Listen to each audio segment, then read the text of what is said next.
In this video, I'm going to be talking about day 7 of the Tory trial. So, something that happened recently is the prosecutors apparently tried to add more charges to Tory Lanez. And apparently, the judge was very confused by this and she ended up denying it. So, if they want to add more charges, apparently they have to do that for a different case, not this one. Not only that, there was a witness who actually testified in court, and um, the, the witness had a lot to say. Um, so still after this, Kelly repeatedly testifies that he believes a woman fired the first shot. I believe I saw a girl shoot first, but didn't know that she had a gun at the time. I believe it was fireworks. That was very odd to me when I heard that. I said that they were both shooting, Kelly said. I can't pronounce that word. Asked who was the first shooter, the girl, Kelly said. But they were all fighting. The shorter guy was pushing and fighting both girls. Everyone was fighting, even the driver. That did kind of shock me when I heard that the driver was fighting only because it's the driver. Asked Kelly, sir, did you see the shorter guy with a gun in his hand? I think they're referring to Tory. And Kelly answered yes. Then everyone started beating one girl, and Kelly said to me it appeared that they were going to throw her in the river. When I read this, that confused the crap out of me. I'm not even gonna lie. Only because we've never heard that before. It appeared to me when I was on the phone that they were trying to kill her, Kelly said. He said that he heard the driver say the police are coming and they put the woman in the Escalade and left. Then came the cross, all the above is from direct by Tory's lawyer. Deputy DA Alexander Bott began by asking Kelly about his 911 call. He didn't report a woman shooting. He reported a group beating on a woman. Kelly said the shorter guy was very agitated and you're disturbing. Kelly said the shorter guy was very agitated and his arms were outstretched. He was firing everywhere, Kelly said. How many shots did you see the short guy shoot? They're referring to Tory. Bott asked. 4 or 5, Kelly answered. Bott played his surveillance audio of the gunshots. Kelly testified about the shorter guy. He was like, I said shooting. Afterward, the woman on the ground was kicking all the time. She was crawling and stumbling across the road, but also got out of Kelly more details about the girl he believes he saw shooting. I saw what appears to be a girl shooting into the car. Then when the shorter guy who was with the girl, aka Tory, the girl being on the ground is obviously Megan, he was yelling, just a torrent of abuse. Bott asked Kelly what exactly was the short guy saying, telling the witness says no censorship in the courtroom. Kelly, a white man with that sounds like a British accent, answered. It was all in N-words and F this and F that. And was that directed at the victim? Bott asked. All of them. He was going crazy. Was really agitated, Kelly answered.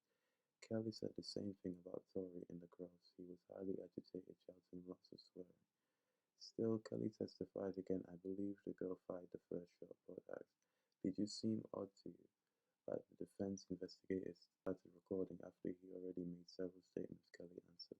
This whole thing seemed odd to me.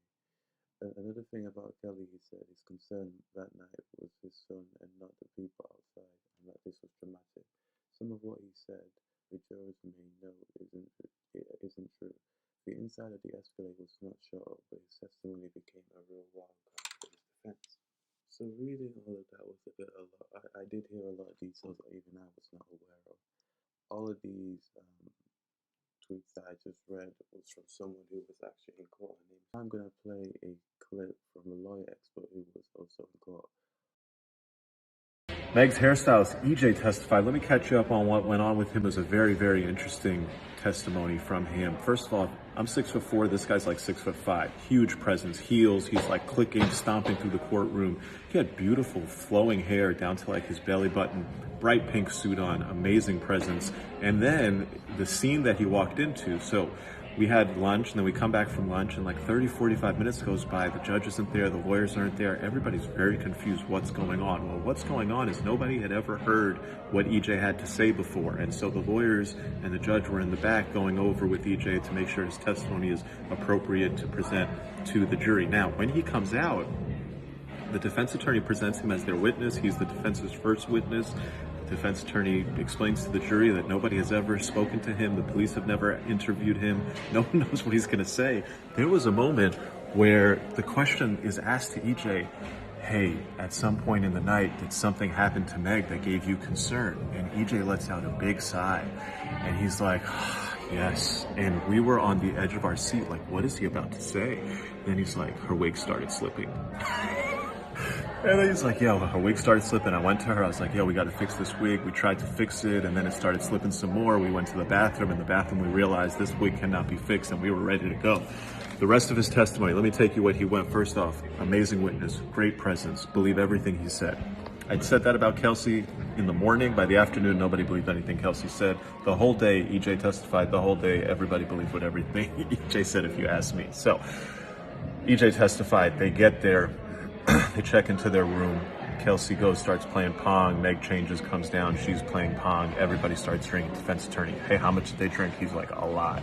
Like, how much? And he's like, well, EJ, I remember at some point thinking to myself, damn, that's a lot of bottles these people have gone through. And the defense attorney established that there was about 6 to 8 people there who had drank almost 6 to 7 bottles, according to EJ. On the cross-examination, the prosecutor came out and he's like, well, how many people were there? And were some of them, wasn't Odell Beckham Jr. there? He's a big guy. And EJ was like, nah, BJ wasn't drinking. And so it kind of killed the prosecutor's point. Look, EJ established they're very drunk. The other big point that EJ established, he said that Kelsey packed her own bag. He said that he had seen previously in Meg's luggage and her items things for personal protection like mace, a taser, and what looked like a handgun. He didn't see it that night, or he doesn't recall whether he saw it that night, but before he had seen it. He established that Kelsey packed her own bag and that he moved Kelsey's bag from his car to the trunk of Tory's car. And then the defense established that if you look at where the bag is, Kelsey's bag, when the police pulled over the car, the bag is not in the trunk anymore. The bag has been moved from the trunk, from the over the third row, and it's now in the middle of the bench seat. So, question, did somebody move that bag? Did the gun come out of the bag? That's where the defense is going with this. The rest of EJ's testimony, he basically said that, there was this issue with Tory and Kylie, and it eventually gets Meg to be irritated, not acting like herself. He also explained that Corey Gamble was there, suggesting that, it's time to go, and that's when he felt a little uncomfortable, like, we need to get going. There was a laugh out loud moment in the courtroom when he was like, the defense attorney was like, why'd you feel like you needed to go? He's like, I don't want to, I felt like we were the black people and we were the last people there, and so I didn't want to be the last black people there. The whole courtroom laughed. I laughed. EJ was, like I said, just a tremendous witness. And the rest of the testimony, it was just tit for tat. The defense would bring something up, the prosecution would bring something up. So, the prosecution's like, oh, did you see Kelsey with a gun in her bikini bottoms? And EJ was like, no. So the defense attorney would go up and be like, did you see Tory with a gun in his swimming trunks? And EJ was like, he wasn't wearing swimming trunks, he was wearing drawers. And the defense attorney's like, he was wearing what? He's like, he's wearing drawers. And he's like, what do you mean? And he's like boxer short, like drawers. There was a point about cooking, and the cross-examining, the defense attorney was bringing out all of the lies in Meg's statement, and so then the prosecution tried to get EJ in a line. He's like, oh, wasn't Meg cooking? And EJ like, yeah, Meg was cooking. And he's like, oh, wasn't she cooking nachos? And EJ's like, no, I remember tacos. And he's like, oh, are you sure it was taco night, are you? Like, oh my God, like, what are we talking about? It's another part. The prosecutor is like, oh, they were very drunk. Well, are they happy drunks or are they mean drunks? And EJ's like, well, what do you mean? They're like, what does that mean? And then it really blew up in the prosecutor's face, because EJ's like, well, they're party starters. They can be happy, but it can also go left. Meg can be very wild. She can be not herself. Kelsey can be like the Tasmanian devil. She can cuss you out. She can really start barking. And, if you ask me, listening to that part, it was like, okay, yeah. Ultimately, EJ made for entertaining witness, other than the fact that he established that Meg lied about things and is not being completely truthful about things, like, why she didn't want to leave, whatever. But the big thing that he established was that Kelsey packed her own bag, that he put the bag in the trunk. Why, during the time that they moved this car, with the bag gone from the trunk to the middle seat? That sounds very interesting to me. That's a good point established by the defense. All right, subscriber only post. Here's the details that you're gonna like. All right, number one, they're still looking for the security guard. The prosecution said, Judge, we're looking for him. We think we can get him. Give us another day. Meg's security guard still might testify. Number two, there's an issue with a juror. In the morning session, the prosecution raised to the judge that, hey, we've got an issue with a juror. We might not be able to have this person go forward, da-da-da-da-da. And then the judge, right before lunch, took that juror and the lawyers and they went to the back. I will tell you this about my opinion. I think the prosecution would love if that juror had an issue and can't continue. I think the defense will be very sad if that juror has an issue and can't continue. We will see what happens. Stay tuned. Wait until you hear what the eyewitness testimony was this morning at the Tory Lanez. They asked Mr. Kelly, do you know why you're here? He said, absolutely. The defense attorney put up a picture of the back of his home. You could see a driveway. They had him draw a square where the SUV was parked. It was right on the curb of the back of his house, 10, 15 feet. His window is overlooking it. He stepped out onto his Juliet balcony and he watched for several minutes as Megan Thee Stallion and Kelsey, the two females, he didn't identify them by name, got out of the car and they were engaged in a fight. It was violent. It was quite aggressive. It started with arguing that woke him up in the middle of the night. Where his house is, often him and his son are woken up in the middle of the night by people who stop in and around the back of his home. This was another night, arguing, escalation, two women fighting. He watched the whole thing while standing on his balcony. Oh my God, it gets crazier. As he looked down on a fight that he described as quite violent, he then saw the larger gentleman, this is presumably the security guard Quan, come and violently try to separate them. Eventually, all four were involved in what he called an aggressive, everyone fighting, essentially just a melee, a free-for-all between four people in the middle of the night, right outside of his back window. He said at one point he saw one woman go back towards into the car. At that point, he saw a muzzle flash. Then he said there was a man, and after the first few shots from the woman came off, he saw the man getting involved with the woman and more shots went off. On cross-examination, the prosecutor asked him, did you see the man shoot? He said, yes, I saw the shorter man with a gun shooting violently in the air at least 5 times. Okay, wait, what? That's not what you just testified. Then the defense attorney went back and asked him, I thought you said you saw the woman and then you saw the man shoot. And he's like, yeah, you have to understand, it was just a crazy free-for-all and it all happened very quickly. And then he said the most shocking thing that has come out in this case, which is that after the shots went off, one woman crawled further away, that the 3 people then went over there and beat her violently while she was on the ground. They picked her up. They looked like they were going to drag her and throw her into the river. Instead, they dragged her across the street, put her in the car, and drove off.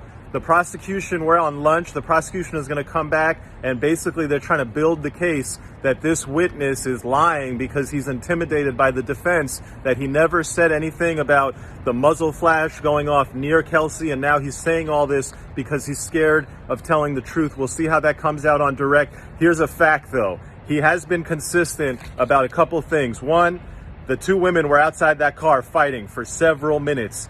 Escalated, started with an argument, then it got quite violent and the security guard came out to try to separate them. The idea that the jury would credit Meg's testimony, which is just completely contradicted by this eyewitness, is highly unlikely. The prosecution has major work to do to save their case, which is absolutely on life support right now. There's a rumor going around that Megan Thee Stallion's PR team was allegedly trying to silence blogs that were not in her favor. So I'm going to say allegedly on this because obviously, I'm not sure if it's true or not, and it hasn't really been completely proven. So there was a blog called Malaga Grams on Twitter who said verbatim, it's a sadness people will go to try and silence you thinking someone is doing it and seeing the proof of 2 different things. Shma, I will not be silent. So obviously Malaga then showed a screenshot, saying that her account was like temporarily suspended. And even though obviously this I'm saying allegedly, I do believe there might be some truth to it, only because I remember when academics went back and forth with Megan Thee Stallion, and she ended up complaining to the church and said that he was harassing her because she didn't like what he was posting because it wasn't in her favor. So I do believe there might be some truth to what Malaga is saying. That's all in this video. If you like the video, please like and subscribe.